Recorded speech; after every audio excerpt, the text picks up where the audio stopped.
എല്ലാവർക്കും നമ്മുടെ പുതിയൊരു വീഡിയോയിലേക്ക് സ്വാഗതം. ഞങ്ങളുടെ വീഡിയോ ആദ്യമായിട്ടാണ് ആരെങ്കിലും കാണുന്നതെങ്കിൽ തീർച്ചയായിട്ടും ചാനൽ സബ്സ്ക്രൈബ് ചെയ്യുക. തൊട്ടടുത്തുള്ള ബെല്ലേക്ക് നിങ്ങൾക്ക് വീഡിയോ ഇഷ്ടമായാൽ ലൈക്ക് ചെയ്യുക, ഷെയർ ചെയ്യുക, കമൻറ്റ് ചെയ്യുക. അതുപോലെ തന്നെ സബ്സ്ക്രൈബ് ചെയ്തൊരു വീഡിയോ കാണാനായിട്ട് ശ്രമിക്കുക.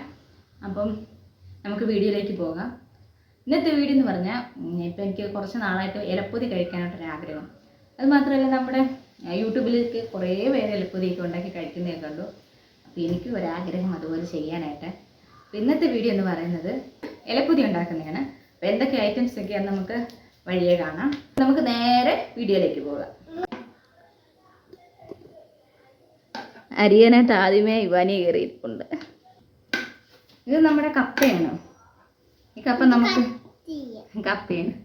ഇത് നമുക്കിങ്ങനെ ചെറുതായിട്ട് ഇങ്ങനെ മുറിച്ചിട്ട് ഇത് ഇങ്ങനെ ചെറിയ ചെറിയ കഷ്ണങ്ങളാക്കി അരിഞ്ഞെടുക്കുക. ഇതിലൊരു കഷ്ണം എവിടെ ഇവാനി എടുത്താ ഇത് മുറിക്കും. അത് ഇവാനി മുറിക്കും. എന്നിട്ട് നമുക്കിതിങ്ങനെ ചെറുതായിട്ട് മുറിക്കാം. ഇത് തോരൻ വയ്ക്കാൻ.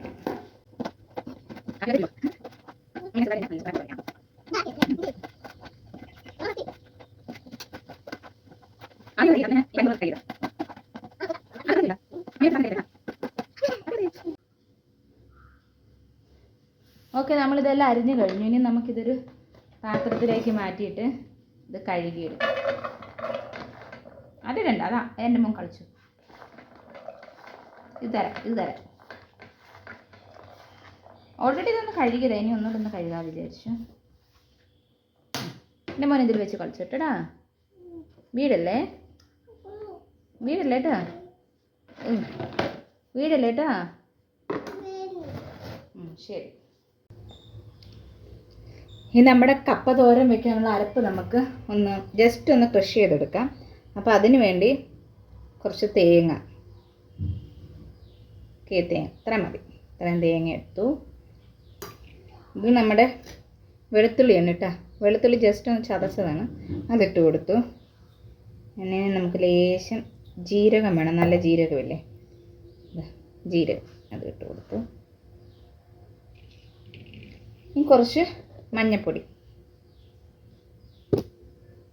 ആവശ്യത്തിനുള്ള മഞ്ഞൾപ്പൊടി, അളവൊന്നുമില്ല കേട്ടോ, അതൊക്കെ നമ്മുടെ ഓരോ ഇഷ്ടത്തിന് അങ്ങ് ചെയ്യുക.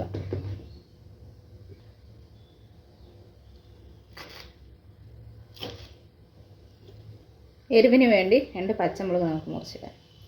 നമുക്കിതൊന്ന് ക്രഷ് ചെയ്തിട്ട് എടുക്കാം. ഇപ്പം നമ്മുടെ കപ്പ് നമ്മൾ വെക്കാനുള്ള പാത്രത്തിലോട്ട് എടുത്ത് വെച്ചിട്ടുണ്ട്. ഇനി നമ്മുടെ അരപ്പ് നമുക്ക് അതിലോട്ട് ഇട്ട് കൊടുക്കാം. അരച്ച് വെച്ചത് ചതച്ചതാണ് കേട്ടോ. ഇതിന് സവാള വേണ്ടുന്നവർക്ക് ചേർക്കാം, കൊച്ചുള്ളി സവാള എന്തെങ്കിലും വേണ്ടുന്നവർക്ക് ചേർക്കാം. ഉള്ളിക്ക് വേണ്ടി ചേർക്കുന്നില്ല. ഇനി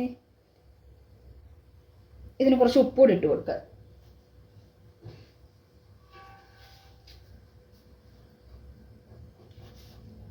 ഇനി പൊടിയൊക്കെ വേണം നമ്മൾക്ക്, മുളക് പൊടിയോ, ഒത്തിരി മുളക് പൊടി കളറിന് വേണ്ടി മുളക് പൊടിയോ പിന്നെ മഞ്ഞൾപ്പൊടിയൊക്കെ വേണ്ടുന്നവർക്ക് ചേർക്കാം കേട്ടോ. ഇനി നമ്മളിതെല്ലാം കൂടി ജസ്റ്റ് ഒന്ന് ഇളക്കി കൊടുക്കണം.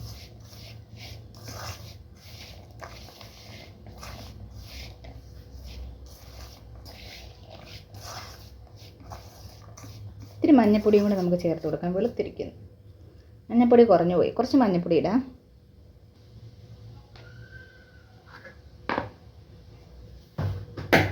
ലേശം മുളക് പൊടിയും കൂടി ഇടാം. ഇനി ഒന്ന് ഇളക്കിച്ച്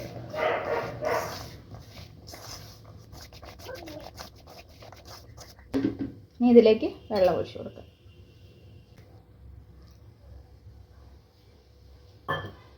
ഇപ്പം ഇത്തിരി കൂടിപ്പോയത് പോലെ ഒരു സംശയം. ഓക്കെ, ഇത് അടച്ചു വെച്ച് വേവിച്ചെടുക്കാം. ഇലപ്പൊതിയിലെ അടുത്ത ഐറ്റം പാവയ്ക്ക മെഴുക്കുവരട്ടിയാണ്. ഇവിടെ ഇതിനെ കയ്പ്പിക്ക എന്ന് പറയും. പാവയ്ക്ക ചെറുതായിട്ട് അരിഞ്ഞിട്ട് അത് 2 മുളക് മാത്രമേ ഇട്ടിട്ടുള്ളൂ. പിന്നെ ആവശ്യത്തിന് കുറച്ച് മഞ്ഞൾപ്പൊടി ഇട്ടിട്ടുണ്ട്. പിന്നെ ആവശ്യത്തിനുള്ള ഉപ്പ് ഇട്ടിട്ട് അതിലേക്ക് നമുക്ക് വെള്ളം ഒഴിച്ച് കൊടുക്കണം. ഒത്തിരി വെള്ളമൊന്നും വേണ്ട, അത് വേകാൻ വേണ്ടിയുള്ളതായ കുറച്ച് വെള്ളം ഒഴിച്ച് കൊടുത്താൽ മതി. എന്നിട്ട് നമുക്കത് ഇളക്കിയിട്ട് നമുക്കതൊന്ന് വേവിച്ചെടുക്കാം. എന്നിട്ട് വെള്ളം പറ്റി വെന്തതിന് ശേഷം എണ്ണ നന്നായിട്ട് ചൂടായിട്ട് എണ്ണയ്ക്കകത്തിട്ട് നമുക്കത് വറുത്ത് ഒരുവിധം നന്നായിട്ട് മൂപ്പിക്കാതെ ഇളം വേവിൽ നമുക്ക് വേവിച്ചെടുക്കാം. അപ്പോഴാണ് പാവയ്ക്കയുടെ ടേസ്റ്റും ഗുണമൊക്കെ നമുക്ക് കിട്ടുന്നത്. ഇനി ഒരു തേങ്ങാ ചമ്മന്തി ഉണ്ടാക്കാം. അതിന് നമ്മൾ തേങ്ങ എടുത്തിട്ടുണ്ട്, ഉപ്പെടുത്തിട്ടുണ്ട്, കറിവേപ്പില എടുത്തിട്ടുണ്ട്, ചുവന്നുള്ളി, പിന്നെ 3 പച്ചമുളക്. ഇനി ഇതെല്ലാം മിക്സിയുടെ ജാറിലിട്ടൊന്ന് അരച്ചെടുക്കാം. ഇനിയും പൊതിച്ചോറിലെ അടുത്ത വിഭവം എന്ന് പറയുന്നത് മുട്ട വറുത്തതാണ്.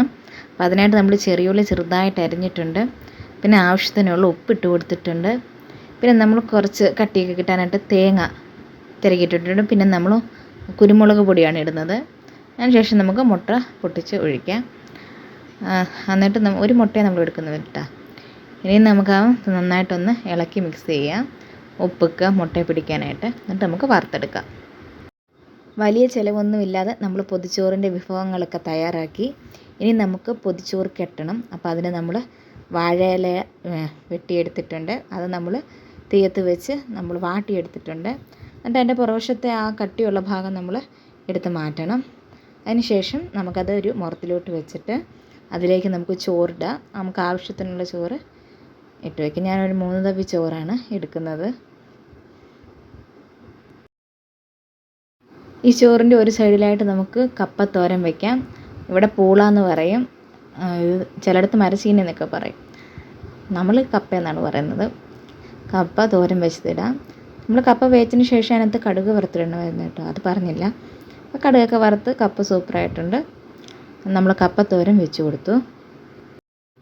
അടുത്തതായിട്ട് നമ്മൾ വെക്കുന്നത് വെള്ള തേങ്ങാ ചമ്മന്തിയാണ്. അതായത് മുളക് പൊടി വറ്റൽ മുളക് ഇടാതെ നമ്മൾ പച്ചമുളക് ഇട്ട് അരച്ചത് കൊണ്ടാണ് വെള്ള ചമ്മന്തി എന്ന് പറയുന്നത്. നമ്മൾ വെള്ള ചമ്മന്തിയാണ് വെച്ച് കൊടുത്തിരിക്കുന്നത്. നെക്സ്റ്റ് നമ്മുടെ ഐറ്റം പാവയ്ക്ക മെഴുക്കുവരട്ടിയാണ്. എനിക്ക് ഷുഗർ ആയതുകൊണ്ടാണ് ഞാനിപ്പോൾ പാവയ്ക്ക കഴിച്ചു തുടങ്ങുന്നത്. അല്ലെങ്കിൽ ഞാൻ പാവയ്ക്ക അങ്ങനെ തൊടാറേ ഇല്ലായിരുന്നു. ഇവിടെ വെച്ചാലും കഴിക്കില്ല. മെഴുക്കുവരട്ടി വെച്ചാൽ വറുത്തെടുത്താൽ ഇഷ്ടമാണ്, അല്ലേ കഴിക്കാറില്ലായിരുന്നു. അപ്പം നമ്മൾ പാവയ്ക്ക വെച്ച് കൊടുത്തിട്ടുണ്ട്, പാവയ്ക്ക മെഴുക്കുവരട്ടി വെച്ചത്. മിക്കവാറും എല്ലാ പൊതിച്ചോറിലെ മെയിൻ ഐറ്റമാണ് മുട്ട വറുത്തത്. നമ്മളും കുരുമുളകിട്ട് വറുത്ത മുട്ടയാണ് വെച്ച് കൊടുത്ത്. ഇനി നമുക്ക് പൊതി കെട്ടാം. അപ്പോൾ ഒരു സൈഡിലെ ഇല നമ്മൾ ഉള്ളിലേക്കാക്കിയിട്ട് മറു സൈഡിലെ ഇല കൊണ്ടത് നമ്മൾ മറച്ച് വയ്ക്കണം. എന്നിട്ട് മുകൾ ഭാഗത്തെ, അതായത് ചെറിയ ഭാഗത്തെ ഇല നമ്മൾ ഉള്ളിലേക്കാക്കിയിട്ട് താഴെ വശം കൊണ്ട് നമ്മളത് ടോട്ടൽ കവർ ചെയ്തെടുക്കുകയാണ് ചെയ്യുന്നത്. എന്നിട്ട് നമ്മളത് തിരിച്ച് വയ്ക്കുക. നമ്മുടെ പൊതി ഇപ്പം റെഡി ആയിട്ടുണ്ട്. ഇനി നമുക്കിതൊരു പേപ്പർ വെച്ച് വേണം പൊതിയാനായിട്ട്. ഞാൻ 1 കീറ് പേപ്പർ എടുക്കുന്നുള്ളൂ, ഒരുപാട് വലിയ ഒരു ന്യൂസ് പേപ്പർ ഫുൾ എടുക്കുന്നില്ല. ഒരു ന്യൂസ് പേപ്പറിൻ്റെ പകുതിയായിട്ട് മുറിച്ച് 1 കീറ് മാത്രമേ എടുക്കുന്നുള്ളൂ. അപ്പോൾ അതിൻ്റെ നമ്മുടെ കോണിൻ്റെ വശത്തായിട്ട് ഒരു തുമ്പ് വശത്തായിട്ട് വെക്കുക. അതായത് ഇതുപോലെ വെക്കണം. എന്നിട്ട് പൊതിയുടെ 4 മൂലയും ഉള്ളിലേക്ക് തള്ളിയിട്ട് നമ്മൾ പേപ്പർ കൊണ്ട് അതിനെ കവർ ചെയ്യുകയാണ് ചെയ്യുന്നത്. കുറച്ച് ഉള്ളിലേക്ക് പൊതി തള്ളി വെച്ചിട്ട് ഇതുപോലെ മൊത്തത്തിൽ കവറാകുന്ന രീതിയിൽ നമ്മൾ പേപ്പർ കൊണ്ട് മറയ്ക്കണം. ഒന്ന് അമർത്തി പിടിച്ചിട്ട് നമുക്കതൊന്ന് ഉരുട്ടി കൊടുക്കുക, അതായത് പൊതി ഒന്ന് മടക്കി കൊടുക്കുക. അപ്പോൾ നമുക്ക് പൊതിയൊക്കെ ഒതുങ്ങിയിരിക്കും.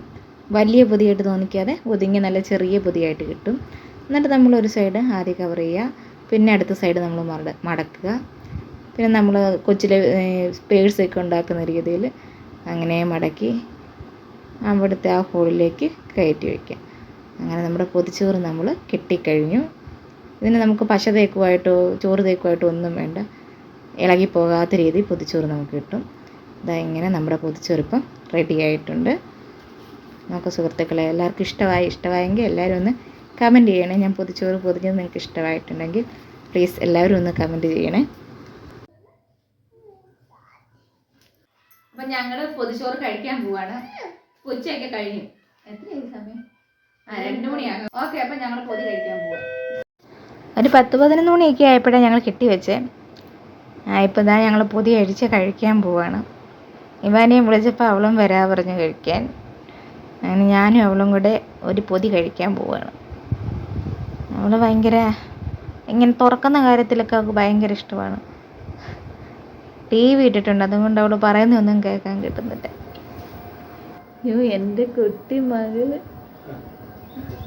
അത് മുട്ട കൊള്ളാവോ?